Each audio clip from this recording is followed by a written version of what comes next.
영희와 함께하는 슬기로운 출근길 노영희의 출발 새 아침은 청취자 여러분들과 함께 만들어갑니다. 짧은 문자 50원, 긴 문자 100원의 유료 문자 샵 0945, 우물정 0945로 문자 보내주시거나 유튜브 보이는 라디오 댓글창, YTN 라디오 어플리케이션 예스를 통해 여러분의 목소리를 들려주세요. FM 94.5MHz YTN 라디오 노영희의 출발 새 아침.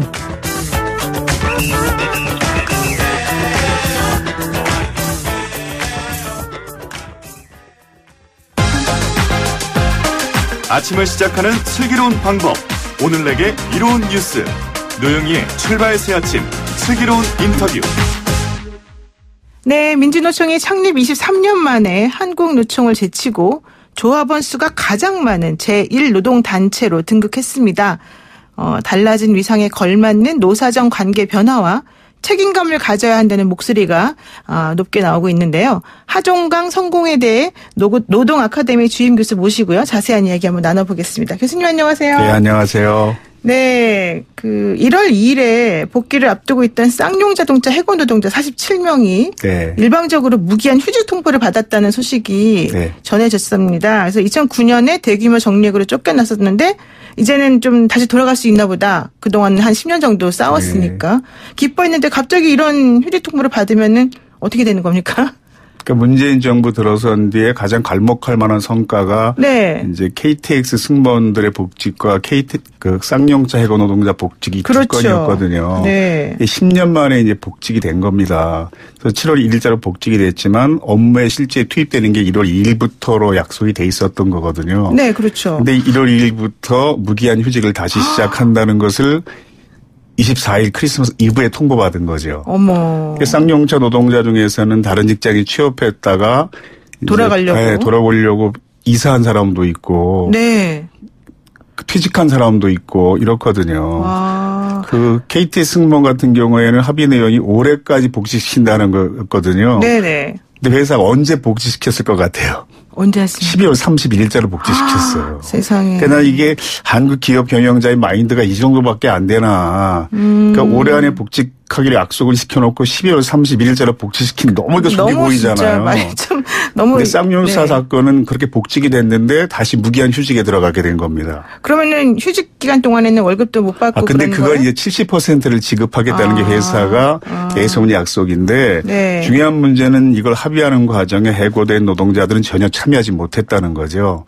그럼 누구랑 쌍용차에 기업 노조가 있습니다. 네. 지난번에 10년 전에 투쟁 당시에 민주노총을 탈퇴하고 네. 새로 만들어진 노동조합인데 아무래도 좀 노사협조주의적인 네, 그런 노동조합이죠. 그 노동조합과 합의한 사항이 통보된 거거든요. 아니 근데 그렇게 되면은 결과적으로 이 회사 입장에서는 내가 70%를 주는 일이 있더라도 당신들을 다 고용하는 것보단 나을 거다 이런 생각 때문인 건가요? 물론 회사는 겉으로는 이게 경영상의 이유라고 네. 내세우지만 그 직원이 수천 명인 회사에서 47명을 복직하는 게 경영상이 부담이 된다. 그러면 사실 문 닫아야죠, 그 회사는. 그리고 47명이 들어와서 사실 노동조합을 복원하려고 하는 노력이 회사는 상당히 부담스러웠을 겁니다. 그러니까 사실 경영상의 문제라기보다는 노동자들이 다시 돌아와서 회사를 또 좀 시끄럽게 내지는 어지럽게 할까봐 이런 생각도 있을 것이다. 이렇게 보시는군요. 쌍용 사건 당시에 이게 기회가 있으니까 제가 이게 말씀드리고 싶은데요. 문국현 씨 같은 경우에도 어떤 해법을 제시했냐 하면 가서 네. 그 사람은 기업 경영자 출신이잖아요. 네. 한 명도 해고하지 않고 해결할 수 있다. 예. 즉 1000명을 해고하지 말고 나머지 수천 명이 그 고통을 분담해라. 노동시간을 단축해서 수천 교대를 명이 근무하게. 예. 그게 노동조합이 제시했던 안과 거의 같은 안이었습니다. 네네. 그러니까 노동조합이 무급순환 휴직하고 노동시간 단축하겠다. 그렇죠. 그러면 해고하지 않고 노동비용 절약할 수 있는데 그게 회사가 처음에 1000몇백 명을 해고하면서 절약하려고 했던 인건비보다 1000억 정도 더 절약할 수 있는 방식이었어요. 그리고 기업 경영자 출신의 정치인도 가서 그런 해법을 제시했고 그게 어떤 구호로 나왔냐 하면 함께 살자 이런 구호로 나왔던 거거든요. 네네. 근데 합리적인 방안이 왜 받아들여지지 않았을까 이걸 많은 사람이 궁금해합니다. 네, 저도 궁금합니다. 그 회사가 공식적인 기자회견 외에 기자회견 끝나고 돌아갈 때 네. 경영자가 출입기자들하고 굉장히 친해지잖아요. 그렇죠. 지나가면서 한 마리 찍힌 동영상이 있어요. 아, 뭐라고 얘기했냐 하면 예. 강성 노조가 있는 기업을 누가 인수하려고 하겠습니까? 아. 이렇게 말하는 게 찍힌 동영상이 있어요. 그러니까 실제로 그 과정을 통해서 민주노총 금성 노조로 상징되는 강성 노조를 좀 와해시켜 보겠다는 시나리오가 있었던 게 아닌가. 이게 그 사건 전체에 깔려 있는 배경인 것 같아요. 제가 볼 때는. 아유, 참 일단 뭐 확인은 안 됐습니다만 마음이 좀 아픈 그런 상황이 됐군요. 좋습니다. 자, 그리고요. 이제 그 민주노총이 한국노총을 추월해서 처음으로 대한민국에서 그 제1노조 단체 뭐 이렇게 된 건데요. 이게 무엇을 의미하는 겁니까? 그러면은. 그러니까 이게 언론에 보도가 돼서 기사화됐을 뿐이지 현장에서는 민주노총이 제1노조 이런 정서가 상당히 강했습니다. 왜냐하면 민주노총 조합원 통계에는 그동안 공무원 노조와 전교조가 포함되지 않았습니다. 법의 네. 노조였으니까. 네. 근데 한국노총과 민주노총 조합원 수 차이보다 항상 이 두 노조 수가 훨씬 조합원 수가 많았거든요. 네, 예, 그렇죠. 근데 이번에는 공무원 노조가 포함됐으니까. 그래서 많아진 거예요? 자연스럽게 많아질 수밖에 없었던 거죠. 전교조는 아직도 포함된 수가 아니니까. 법의 노조로 인정돼요. 전교조 조합원 수가 포함되면 이 차이는 더 벌어질 거고요. 네. 그래서 현장에서는 실제적으로는 민주노총이 제1노조다 이런 정서가 산이 많이 예전부터? 있었어요. 예. 근데 이걸 기업 경영계에서 오히려 심각하게 받아들이더라고요. 그렇죠. 사실 그럴 수밖에 없지 않겠습니까? 근데 일단 공무원이 사실은 이 법의 노조에서 법 안으로 들어왔다는 게 사실 매우 중요한 부분이 아닌가 생각이 드는데. 제가 주로 기업의 입장을 대변하는 경제신문이나 보수 언론 논조를 보니까요. 네네. 뭐 기업의 경영 사정이 갈수록 어려워진 상황에서 노조만 호황을 부린 셈이다. 뭐 강성 일변도 민노총이 제1노총 자리를 꿰차게 돼 우려스러운 대목이 몇 적지 않다. 산업 현장 대혼란이 우려된다. 심지어 사설 제목을 기업 쪽으로 하던 마당에 민노총만 급성장 이게 정상인가 이런 제목의 사설을 쓴 언론도 있는데 저는 사실 이 언론이 정상인가 싶어요. 네, 좀 자극적으로 썼네요. 뒤에 또 말씀드리면 민주노총이 언론사에 몇 번 통보를 했거든요. 정식 약칭은 민주노총입니다. 민노총으로 표기하지 마십시오. 네네. 통보했더니 보통 진보 언론으로 분류된 언론들은 민노총 표기 숫자가 확 줄었어요. 근데 보수 언론들은 오히려 그 표기 숫자가 늘었어요. 그 외에. 어머. 그러니까 의도적으로 이 표현을 사용하는 거죠. 그러네요. 민노총이라는 부정적인 표현을. 그러니까 사람들에게 좀 부정적 인식을 확산시키기 위해서라도 이제 이런 식으로 하는 게 아닌가 또 좀 얘기해 볼 수 있는 건데요. 그런데 또 사실 이런 얘기도 사실 있어요. 대통령 직속 사회적 그 대화기구가 경제사회노동위원회 아니겠습니까? 네. 근데 민노총이 이제 불참을 하면서 계속해서 협상을 안 하려고 하는 그런 태도를 보이는 것이 문제다. 네. 또 민노총이 사실은 너무 아까 말씀하신 것처럼 강성노조화가 되면서 껌껌이 모든 것에 다 반대한다. 이러면 우리나라가 어떻게 또 발전하겠냐. 형편이 너무 어렵지 않냐. 뭐 이런 얘기 계속 하거든요.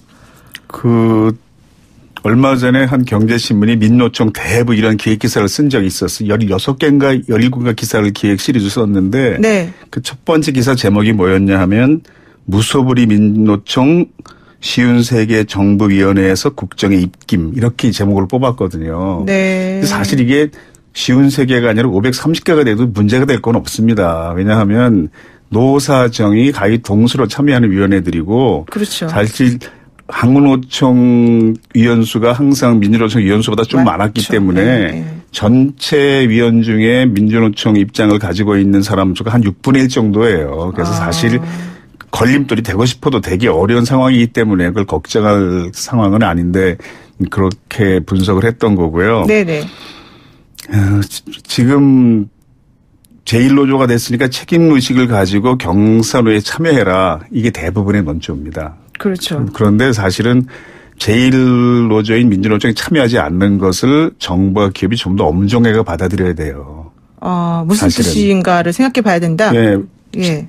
그동안은 민주노총이 제1노조가 아니었으니까 참여하지 않아도 별로 부담이 없었지만 이제는 제1노조가 참여하지 않으면 사실 경사노위의 위상이 흔들리게 되는 거죠. 그러니까 그렇게 되려면 좀 정부의 정책 변화가 있어야 됩니다. 지금 가장 불만이 뭡니까 정부에 대해서 그러면은 민주노총이 이렇게 참여도 하지 않고 이렇게 보이콧이잖아요. 말하자면 항의 표시로. 그 노사정 협의체가 나라마다 대부분 있어요. 근데 네. 다른 나라 노사정 협의체는 실제로 노사정이 모여서 노동 조건을 개선시키는 방향의 합의들을 계속했습니다. 네. 대표적 경우가 스웨덴 같은 경우 연대임금제죠. 네. 그러니까 스웨덴 같은 경우에는 지금 기업 규모별 임금 차별이 금지돼 있거든요. 그러니까 똑같은 경력에 똑같은 자격이면 예를 들어서 2급 기능사 선방공이다 그러면 네. 몇만 명이 있는 볼보에 근무하는 선방공이나 동네 작은 중소기업 선방공 임금이 같아야 돼요. 네. 그리고 간호사다 그러면 이제 경력 3년 간호사다 그러면 몇천 명의 간호사가 있는 대학병원에 근무하나 동네 작은 의원에 있거나 임금이 같아야 되는 게 스웨덴 방식인데 물론 그게 많이 훼손되긴 했어요. 그 후에. 그게 노사경 협의체 결정이거든요. 네. 한국도 이제 그런 직종이 있어요. 보면 공무원, 교사, 군인은 그렇거든요. 그렇죠. 예. 뭐 육군본부에 있거나 철책을 지키거나 네, 다 네. 같은 임금체계를 적용받잖아요. 네. 이런 게 대노사정 협의체의 성과입니다. 그런데 한국은 지금 보면 노동자가 양보할 것을 이미 정해놓고 설득하는 과정처럼 보이는 게 많거든요. 아. 그러니까 주 50시간 이제 유예하겠다. 그다음에 그 탄력 근로제 기간을 연장해 주겠다. 최저임금 결정 과정 이원화시키겠다. 이런 게 다 노동자가 일정 정도 양보해야 되는 내용들입니다. 그걸 미리 딱 정해놓고 그걸 안 받아들이면은 마치 나쁜 사람인 것처럼 지금 뭐 그렇게 의도적으로 가진 않지만 예. 이런 상황이니까 민주노총이 들어가기가 어려운 거예요. 그리고 지금 집행부는 사실 출범할 때부터 선거할 때부터 경선에 참여하겠다는 공약으로 내세운 집행부가 지금 현재 민주노총 집행부입니다. 근데 민주노총은 이런 그 절차적 민주주의를 굉장히 중요시하기 때문에 네. 집행부가 의지를 가지고 있어도 대의원대 통과가 돼야 돼요. 네. 이게 그동안 안 된 거거든요. 근데 이게 대의원대 통과가 되려면 지금 경선 오일은 어려워요. 그렇군요. 뭔가 바뀌어야 됩니다. 그래야 변화가 오는 거죠. 근데 단순히 조합원 수가 가장 많아졌다는 것을 이루어 자동적으로 참여하게 되지는 않을 겁니다. 네, 지금 이제 0507 쓰시는 분께서 이런 얘기를 하십니다. 노조가 약자입니까? 노조부터 계약해야 되는 거 아니겠습니까? 뭐 민노총은 해체하고 다시 만들어야 됩니다. 뭐 이런 의견 주시는 분들이 있는데 이게 사실은 이런 식으로 생각하시는 분들이 조금 더 있는 것 같아요. 그건 굉장히 어떻게 많죠. 보세요? 다른 나라 볼 수 없는 특이한 현상인데요. 예, 네. 사실 한국 지금 노동 조직률이 11.6%입니다. 이번에 많이 증가했다고 그래서 11.6%예요. 그거밖에 안 되는군요. 북유럽은 대개 60% 정도잖아요. 예. 또 우리 경쟁 대상인 아시아의 이제 뭐 일본, 싱가포르, 대만과 비교해도 한 3분의 1 내지 2분의 1 정도밖에 안 되는 수준입니다. 네. 그런데도 한국 노동운동에 대한 거의 포비아 현상이 있어요. 한국 노동운동이 크게 잘못했다기보다 네. 노동운동을 올바로 이해할 수 있는 교육이 전혀 이루어지지 않았고 노동운동에 대해서 특별히 혐오감이 생길 수밖에 없는 역사적 과정이 있었어요. 단적으로 우리가 유일한 분당국이잖아요. 네, 그렇죠. 그런데 이북에 있는 집권당 명칭이 노동당이고 발행하는 신문은 노동신문이니까 일단 그러네요. 노동에 대한 레드 컴플렉스가 있는 거예요. 노동이라는 그 글자 네. 자체에 대한.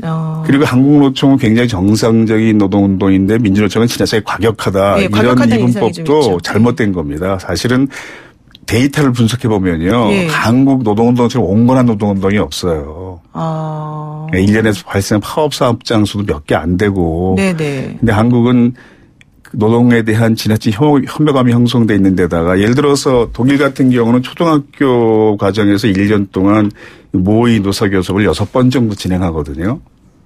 많이 하네요. 예, 그러니까 초등학생 때부터 경영자클도 맡아보고 노동자클도 맡아보면서 네. 미래사회 준비를 하는데 거기 직접 연수 가서 보고 온 교사들 얘기를 들어보면요. 네.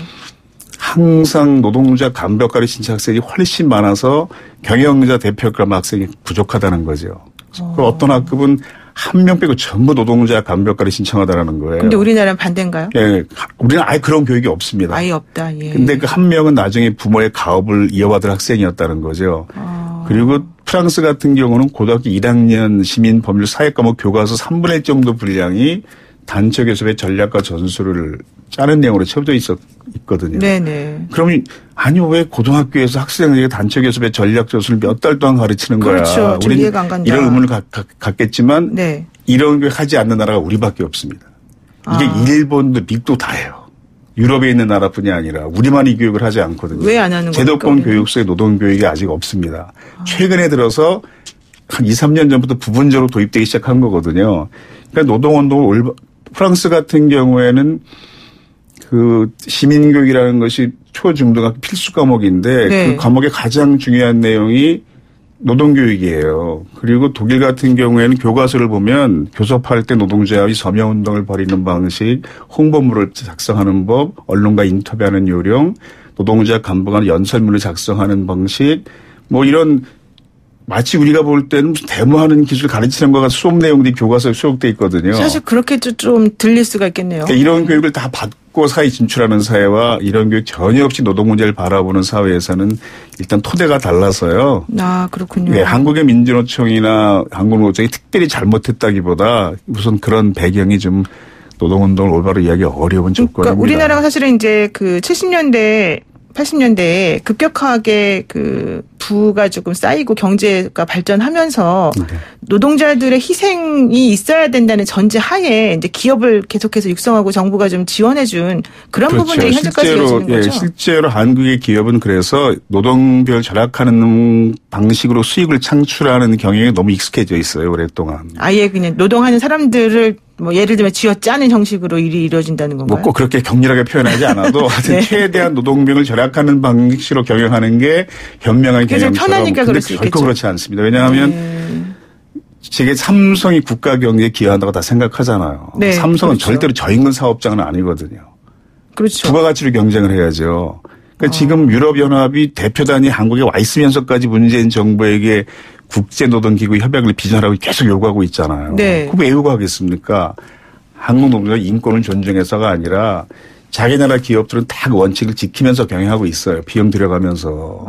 근데 한국의 기업이 그 원칙을 지키지 않으면 공정한 경쟁이 아니라고 보는 거거든요. 네네. 그러니까 심지어 학자들이 어떤 표현을 쓰는가 하면 그건 자유시장 질서를 교란시키는 행위다. 한국의 기업들이. 그러니까 당신들이 그걸 준수하지 않으면 우리가 환경세, 탄소세 만들어서 불이익 주겠다는 것이지 한국 노동자 인권을 존중해서 그런 건 아니거든요. 그러니까 자본주의 사회에서는 기업이 정당한 노동비용을 부담해야 경제가 올바로 성장합니다. 그런데 그동안 너무 오랫동안 인건비를 절약하는 방식의 기업 경쟁력을 키워오다 보니까 노동시간 50시간 정도가 적용된다는 것조차 굉장히 충격적으로 받아들여지는 거죠. 그렇군요. 아니, 이제 그러다 보니까 사실 그 52시간 노동과 관련해서 또 정부가 뭐 1년 정도 유예해 준 그런 부분에 대해서도 노동자층하고는 얘기도 사실 잘 안 하고 이렇게 일방적으로 한 거 아니냐, 뭐 후퇴한 거 아니냐, 뭐 이런 얘기를 하기도 하고 네.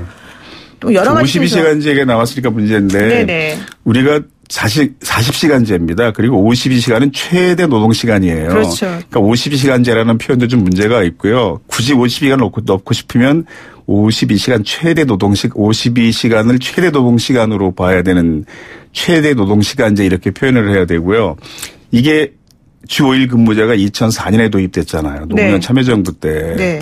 근데 주 5일 근무제가 도입될 때 충격이 지금 52시간제, 2시간제 도입하겠다는 때의 충격보다 훨씬 컸습니다. 그때 그랬죠. 사실 우리가 토요일 날 일을 안 한다는 걸 상상을 못 했었죠. 그걸 잘 넘겼거든요. 네네. 근데 그보다 훨씬 적은 충격인 52시간제, 최대 노동시간제를 우리가 감당하지 못할 이유는 없어요.